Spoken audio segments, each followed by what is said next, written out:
Good evening, ladies and gentlemen. It is Monday, September the 5th, Labor Day. Putting in some overtime here. Welcome to week 4 of the Philly Pod. I am your host, Dave, along with my co-host, Mike. Mikey, how you doing, man? Doing good. Crazy weekend in college football. Well, crazy weekend in college football and a pretty crazy weekend, too, yes. to be a Philadelphia sports fan. Jeez. Man, how about it, huh? That trade was out of left field. Well, you mentioned that trade, and we're just going to come right out. We're going to talk about it right away out of the bat here. So, in case you went to Bolivia or something over the Labor Day weekend, in case you weren't even in the country or in the area, pretty big trade happened over the weekend involving your Philadelphia Eagles, and included one Sammy B. Yeah. Sam Bradford is out of here, to quote Harry Callis. Sam Bradford is gone. Here's the deal. The Minnesota Vikings and the Philadelphia Eagles made a trade Saturday morning. The Minnesota Vikings are getting quarterback Sam Bradford, and in exchange, the Philadelphia Eagles are getting a 2017 first-round pick and a 2018 fourth-round pick, which could turn into a third- or second-rounder, to go into more detail. That 2018 fourth-round pick will turn into a third-round pick if the Vikings reach the NFC Championship game, and it will become a second-round pick if the Vikings win the Super Bowl. I mean, Mike, like, wow. I know. I was sitting in my girlfriend's. I was sitting at my girlfriend's, and we were just talking, and this trade came over the wire, and I know what my initial reactions were. I'll get to them in a minute, but when you first heard about this deal, what were your initial reactions to this? Well, first off, I saw on Facebook that something was up about Sam Bradford being traded to the Vikings, and I had to go onto Google and Google this thing just to make sure that it was legitimate. Right. And I see stories popping up at the top of the page. I'm like, this is legit. This is a legitimate thing going on right now. And it took me a good 24 hours to process this trade. So what are your thoughts? You processed it. You've had 48 hours to process it. What are your thoughts? I'm blown away. I didn't think Howie Roseman had the guts to do it, especially this close to the regular season. I mean, here you have pretty unprecedented move in the NFL. Here you have a guy in Sam Bradford expected to lead this team into Cleveland in Week 1, and this trade happens. So whatever win-loss total you had right now, you had to scrap it. Because now you got Carson Wentz starting Week 1. Yeah, that's another big thing. Yeah, the Carson Wentz train starts early. And you know what? I honestly thought, all right, Chase Daniels going to start Week 1. Right. We'll get through the low now. But no, it was Carson Wentz. Mind blowing. I mean, well, okay, so you were taken aback. Yes. So I'll ask further then. Good deal or bad deal for the Eagles? Good deal. Here you have a guy in Bradford who can't stay healthy. We gave up a second-round pick for him, a second and a fifth, and we get a first and possibly a second or a third? Like, I understand the Vikings need a quarterback, but I wouldn't have gone that far. I mean, for crying out loud, I tried this in a Madden trade simulator, and it didn't work. It didn't go through. On the Eagles, I'm offering that. Nope, not even close to halfway being accepted. Dude, when you showed me that picture, that was the funniest thing ever. We'll make sure we throw that picture up that Mike sent of the Madden trade on. We'll put that on YouTube. But that's hysterical, dude. Yeah.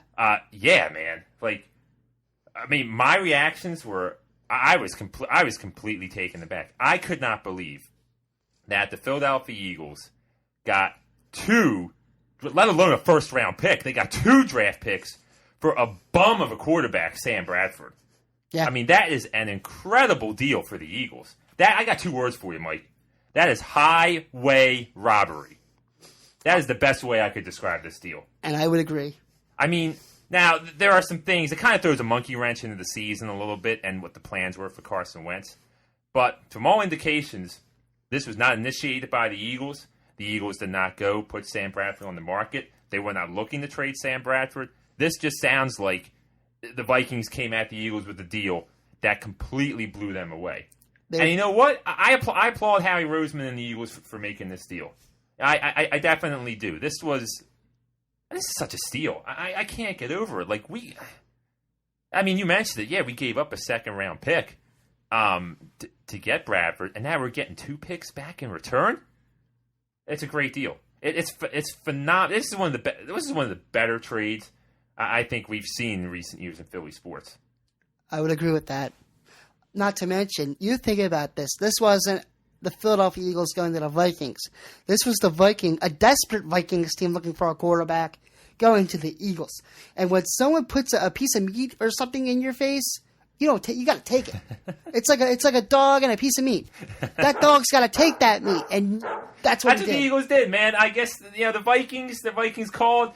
I think the Eagles just threw that little bit of meat out there, seen the Vikings were bite, and they did. I mean, dude, it's ridiculous. You hit on it, man. Like, you put this trade into Madden. Okay, we're talking Madden. Madden football on Xbox, PlayStation. And even thinking Madden wouldn't accept the deal. And dude, like, how desperate are the Vikings, man? Desperate. Let's look at it from their perspective now. Because it's pretty clear, talking with the two of us and talking with people outside, people outside of us and people who live within the city, that the Eagles fleeced the Vikings in this deal. And I know there's thought outside of the city that this is a pretty fair trade both ways. I'm not so sure about that. So let's look at this from the Vikings' perspective. So the Vikings now, okay, you get a quarterback who is, miles above Sean Hill. The Vikings weren't going to make the playoffs with Sean Hill. You insert Sam Bradford in there, okay, they have a viable quarterback option. He's not going to lose the game for you. He's probably going to fit really well with what they want to do, run the football and play defense. But was it worth it? Well, and a thought just occurred to me here. Okay. They are opening a new stadium, and I think they wanted something a little better than Sean Hill to represent that new stadium.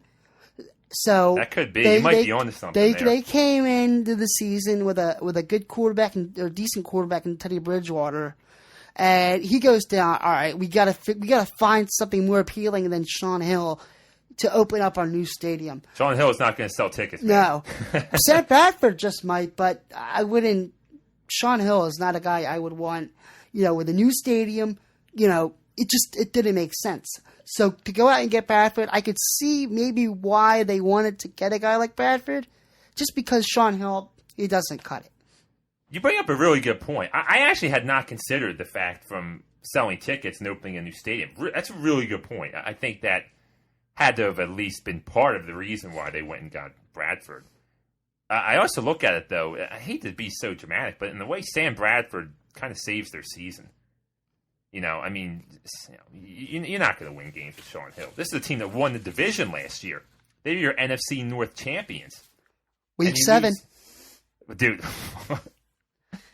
we're going to get to that. Yeah, in case you don't know, Week 7, the Eagles play the Vikings, and the Vikings do come here to Philadelphia, which now that game has a whole new meaning to it, But going back to the Vikings, it's just, I think about it now.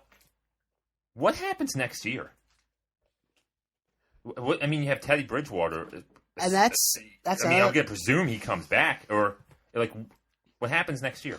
That's another thought that just came to my head. You got QB controversy possibly next year, especially if Sam Bradford's able to lead them to the playoffs. Now, I don't know the specifics of the deal. I don't know if Minnesota inherits Sam Bradford's contract, and I don't know all the little ins and outs of the deal. There might be a clause in there that the Eagles put in where they can cut him after this season and they save a bunch of money. But if not, you now have a really interesting dynamic going on there in Minnesota. And the first thing I thought of, they had Bridgewater. He's expected to make a full recovery. Is that injury way more serious than they're letting on? Maybe in terms of his running ability, because that quarterback can get out of the pocket better than a quarterback like Bradford. Yeah, but I don't know. Maybe not. We'll have to. Time will tell on that injury. It just seems like an awful. No, I'm going to change that. It does not seem like it is an awful lot to give up for Sam Bradford. You can't possibly tell me he's potentially worth a first and second round pick. Do you believe that? No. I don't. That sounds totally absurd to me. So I'm not exactly sure what... Man, I guess they were just really desperate for a quarterback. But hey, good for the Eagles. Yeah. They found a desperate team. Well, not that they found it. A desperate team came to them. And they made a great deal. But now just something I'm thinking about now. And it kind of ties into Harry Roseman. And he's done all these moves since he's regained control. And, does Harry Roseman really have a plan how to fix this team? Time will tell if he does or not. No, I mean, really. Does he have some sort of plan? Or, I think he's just trying to pull everyone's leg right now. Well, how so? I mean, you look at who runs this team in Jeffrey Lurie. Give responsibilities last to a guy in Chip Kelly, who's only been in the league for 3 years. Then you go out, you fire him, you give Roseman his responsibilities back, and now he's going out and making all these moves. Yeah, you could say they're trying to rebuild from scratch. Yes, you could say that they're looking to spark something here. But at the same time, we lost our first-round pick to the draft this year. We didn't have a first-round pick going into next year's draft, which, ironically, is being held in Philadelphia. Just something to also consider in this whole ordeal. All right, but what's your point? That Jeffrey Lurie is the one who's really pulling all the strings here? Possibly. I mean, you look at how he's run the team. He's that type of an owner that'll do anything to make this team relevant. Now, see, that's an interesting word and phrase that you just used, to make them relevant. And one thing that had to be eating at him was that there was no buzz around the Eagles this year. So the one way you could bring buzz back into the city was to have Carson Wentz as your starting quarterback, which now they have. And now everybody is so hyped again for the Eagles. Because now you have the guy of the future. And now we're going to get to see him right away. So you might be right about that with Jeffrey Lurie. And I've heard conspiracy theorists already saying this is a Jeffrey Lurie move to make the team relevant. And I don't really know that I buy that. Because the Eagles, they weren't looking to trade Bradford. They were perfectly content to go into this season and ride out with Bradford and wait for Wentz to get in there. And I think they were just legitimately blown away. But with Howie, the reason why I say that is I look at the way things have progressed since he took over. And he was able to move up in the draft to get the 8th pick. Good move. And looked like, all right, obviously they were interested in Carson Wentz, but looked like they weren't going to be able to get it, and they were going to be content to have that 8th pick. But then all of a sudden they hear, there's a possibility we can move up to the number 2 spot. And then they find out that that's a possibility, and they go up and they move to the number 2 pick and take Carson Wentz. But they had already signed Sam Bradford, which created a problem in itself. Then, they're going in and they're playing. They were, like I said, they were content to go with Bradford, and then all of a sudden Minnesota comes in with an offer and blows them away. When the game plan was to go with Sam Bradford and sit Carson Wentz on the bench. So they go ahead and they trade him, and now we flip-flop from that, and Carson Wentz is ready to be the starter. So I'm not even necessarily Harry Roseman has done anything wrong. I can't really disagree with the moves he's made, but it does make me question whether or not there is this grand plan that he saw and truly believed in.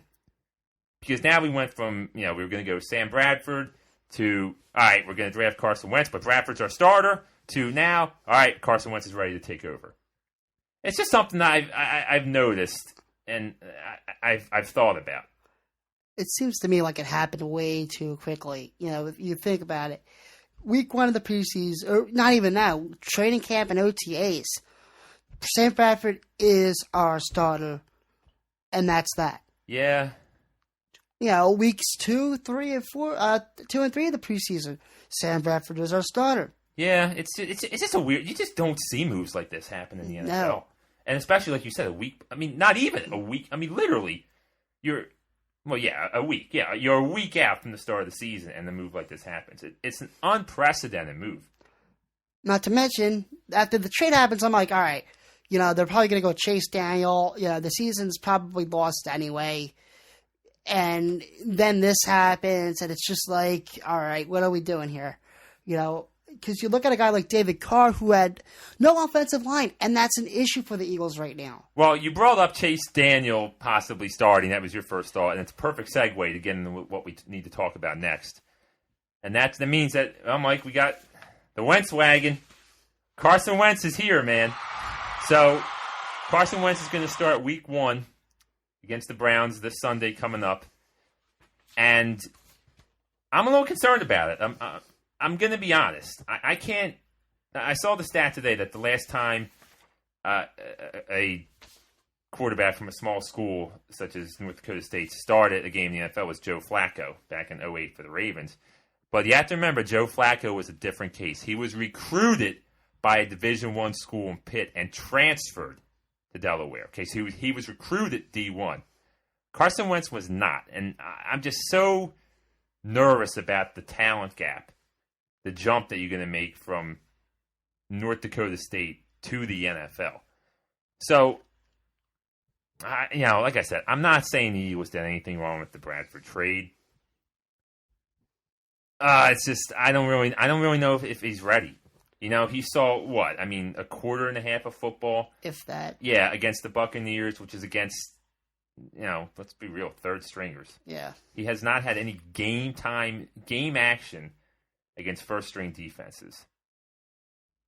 I'm a little concerned about Carson Wentz this year behind that offensive line, like you said, and lack of weapons. I am concerned for Carson Wentz's development.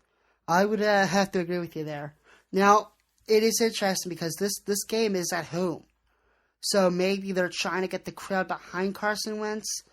But you seem to be rushing him into the starting job when he has not played at a talent level such as this. Such as a Division I bowl series.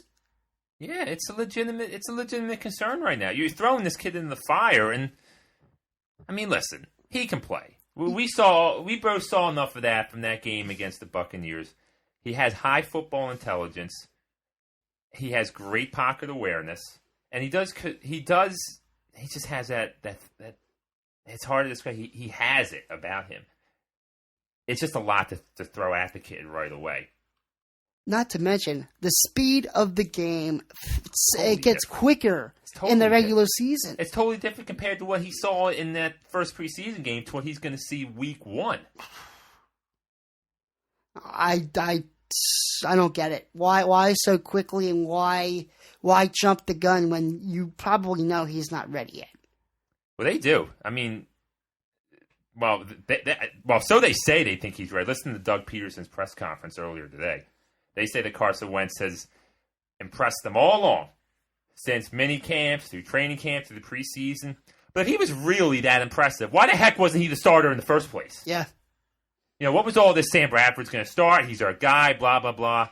Not to mention, why even resign Sam Bradford? And now that begs the question, what was the point of Chase Daniel?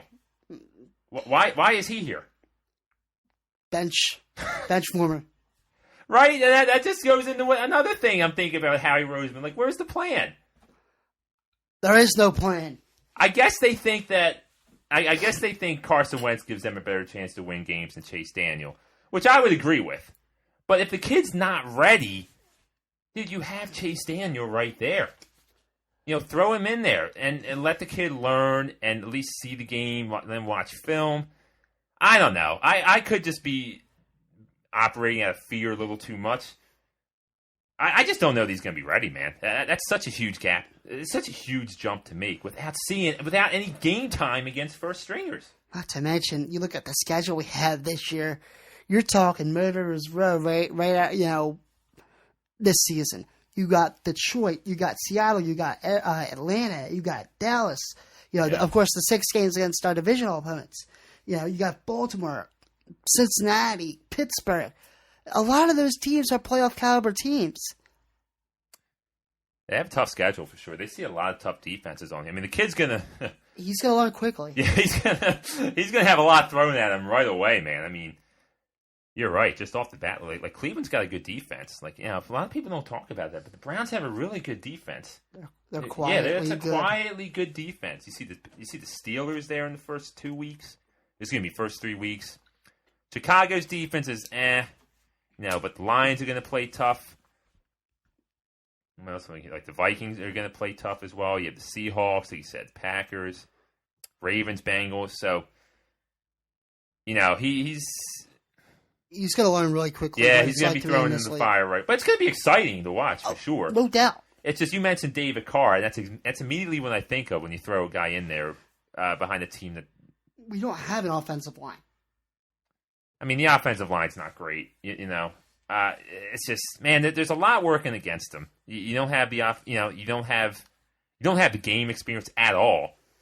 You know, against NFL caliber players, you don't have skill position players around them. You don't have anybody on the outside, and your offensive line's not that strong. No, I'm worried about Carson Wentz. But I'm excited to see him play. Don't get me wrong. I'm thrilled. I'm going to love watching him play week to week and see what the kid's got. You know? I would absolutely agree with you, Dave. I think it's going to be interesting to see. I want to see what the kid's got. I just would have preferred to see it later on in the season. Yeah. Like, you know, week 11, week 12. When the Eagles aren't in it anymore. Yeah, you know. But, hey, maybe it'll work out. I'm hoping the best for him and wish him all the luck. And, you know, hey, we'll see. Maybe the Wentz wagon's here, man. Yeah. Maybe he'll surprise. All aboard. I'm all aboard at this point, man. Maybe he'll be the next Ben Roethlisberger and surprises everyone. Unlikely, but who knows? I'll tell you what. Right now, I'd rather have Carson Wentz than Jared Goff. Jared, did you see that? Goff is going to be the third-string quarterback out in Los Angeles. And that was a guy we were expecting to start. Dude, it's time to worry. It is time to worry if you're an LA Rams fan, dude. That is a mess out there. I mean, see him in the final preseason game? 6 of 16 for 34 yards. Ouch. And that's against third stringers. Oh man, that is not good out there. But thankfully, we've got Carson Wentz, who he doesn't look that bad against the Buccaneers. Who's their starter now? Case Keenum? Yeah, they're wrong with Case Keenum over the number one pick. Who you traded up. People want to see that number one pick. They don't want to see Case I don't think you want to see him. The way he's throwing, I don't think they want to see that. They have a rude awakening there. It's weird because the one you expected to start isn't starting, and the one you didn't expect to start. How funny is that? Yeah, everybody thought Goff was going to come in and start, and Wentz was going to be the one to sit, and now they've been flipped. Go figure, huh? Yeah. But anyway, I know we've been talking a lot about the Eagles, and we haven't been really too high on them. And it's time now, and we haven't given records, but it is time we're going to give our predictions for the 2016 Eagles NFL season. We're going to go game by game, week by week, break it down, wins and losses. So we're going to give you our records. Mike, would you like to... Well, here's what we'll do, actually. Instead of us going one at a time, we'll just go each week, and we'll say who they're playing and whether or not we think it's going to be a win or a loss. That means we're kicking it off this weekend. Opening day, man. Yeah. Opening Sunday. How about that? Finally here, dude. Finally. Man, we've been waiting to get some football. So week 1, we are at home playing the Cleveland Browns. I've got them winning against the Cleveland Browns. I do too. Dude, I just man, RG3 stinks, dude. Yeah. I'm not buying into that. Yep. He's your sleeper.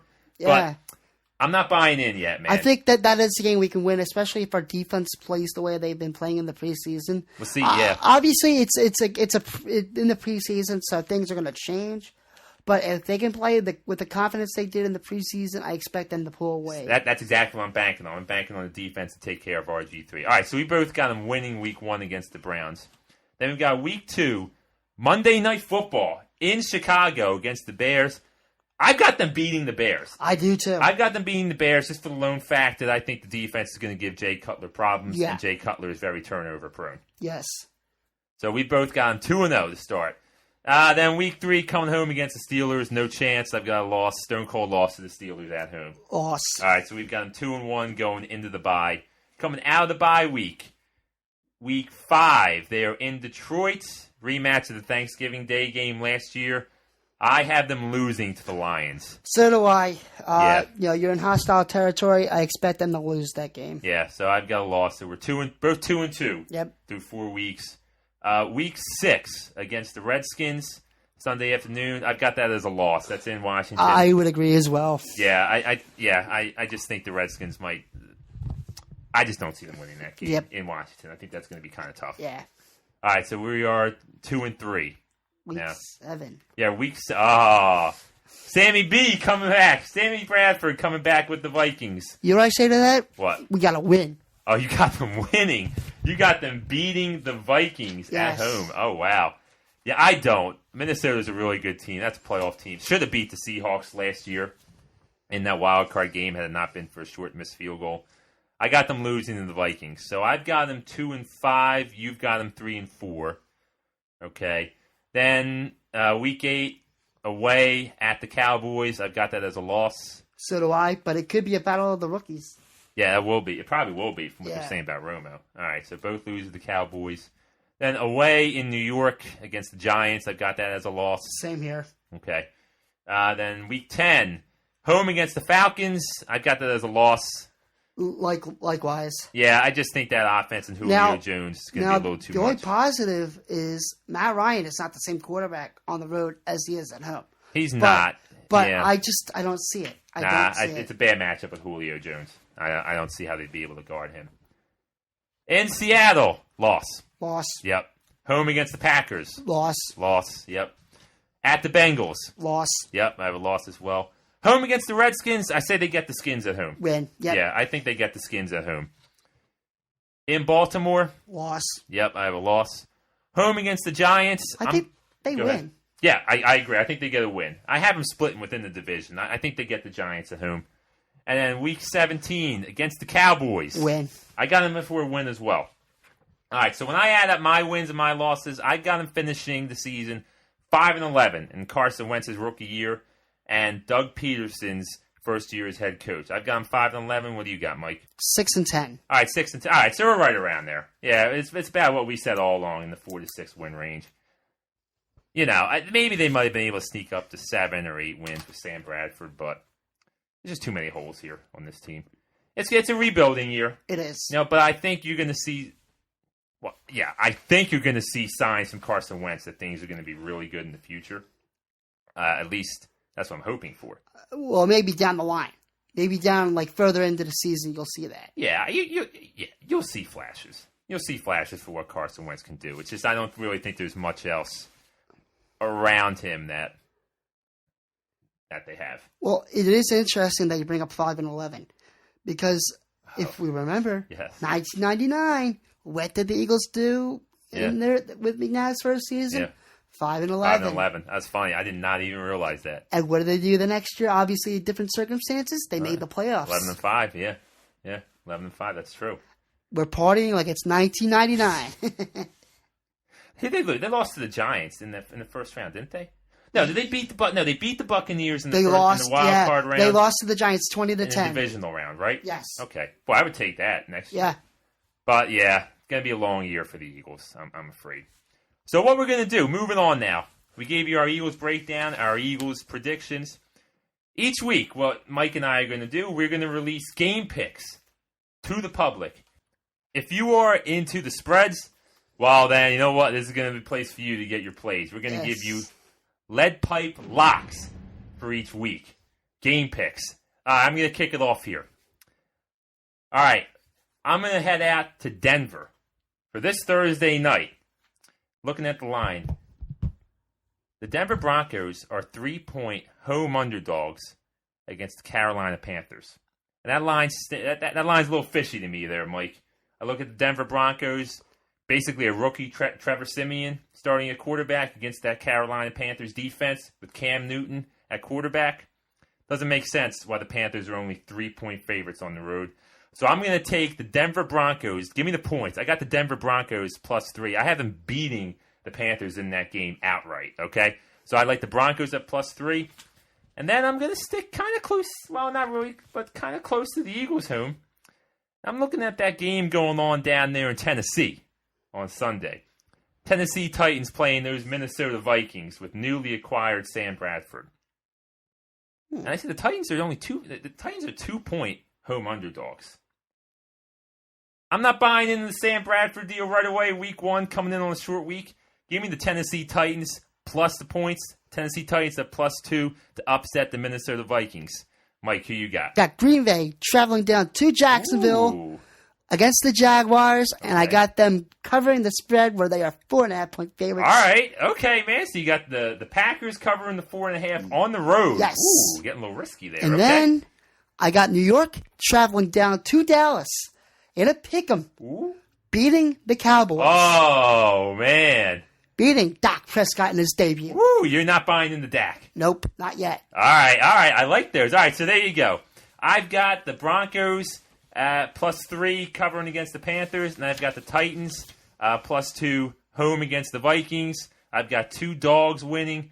Mike's got the Packers at 4.5 on the road covering that line, and he's got the Giants just outright winners in that pick 'em. All right. So we'll keep you guys. We're gonna have a win-loss total throughout the year, each week here during the NFL season. All right, and that'll be fun to keep track of. It will. It will be. Maybe we put another bet on that. Who has the best record at the end of the year? I think it's best record. Yeah, that's what I'm saying. We make some sort of wager on who has the best record at the end of the year. All right, we'll talk about that for next week. All right, so moving right along, coming up here on the end. Moving on for our trivia question. Again, the viewing audience, did not get this question again, which means we're going to turn it back over to Mike. So, Mike, when was the last time in the calendar year? The last time, meaning in a sports season, so it could be like, 2000, 2001, meaning that for basketball and football, or basketball and hockey. When was the last time all 4 Philly teams finished with a losing record? I'm going to say 1994. You would be correct. Now, the 1993-1994 season is the last time the Flyers, Sixers, Eagles, and Phillies all finished with losing seasons. That's good. That's a good job by you, Mike. Thank you. Good job there, man. And that was not with Google. No, that's right. Remember, this is all honor system right here. You have a very good memory for that, sir. So that means it is Dave and Mike 1, the viewing audience 0. So we're 1 for 2, and the audience is 0 for 2. So listen, our listeners, you got to pick it up out there a little bit, all right? You got to step your game up a little bit. So that means we have week 3 of trivia. Mike has done some good research.